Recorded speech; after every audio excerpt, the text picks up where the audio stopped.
Brother, you and I have carried this mantle for a long time. Oh, Pastor Barry, Pastor Jack, we don't get involved in politics. How many years have we been hearing that from pastors, telling you and I to sit down, we don't get involved in politics?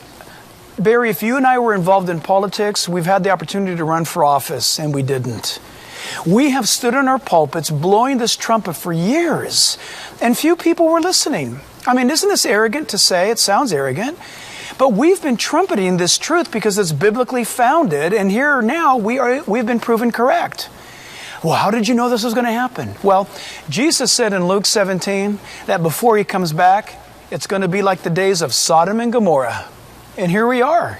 It's absolutely remarkable, but we don't have to be surprised because Jesus said there'd be days like this. And we are there. And Jack, I like what you brought up, that Jesus gave a description of the last days that was very detailed. And not only are we seeing the Sodom and Gomorrah scenario arising on the horizon, but we're also seeing things as they were in the days of Noah. And I find this to be one of the more interesting aspects of the Bible, in that we know that there was some from Adam's time to Noah's time, some 2,000 years, but we're given relatively little information about nearly 2 millennia of time.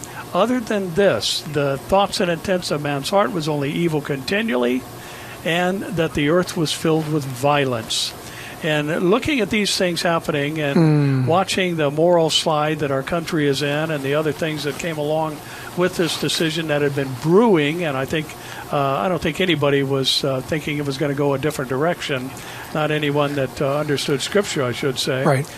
But the truth is, now we've got this added element to the United States. The FBI and the U.S. Department of Homeland Security have asked Americans to remain vigilant to the threat of a terror attack over the 4th of July weekend. And interesting, Jack, command centers has been set up at 56 command centers across America. And even though the officials have stated that there is no, according to this article, there is no credible threat, the FBI is reacting to a call to arms by the Islamic State for mass murder during the month of Ramadan. And it just this last Friday conducted simultaneous attacks on 3 different continents. So I would say there is a real and present danger and an imminent threat by this group. Absolutely.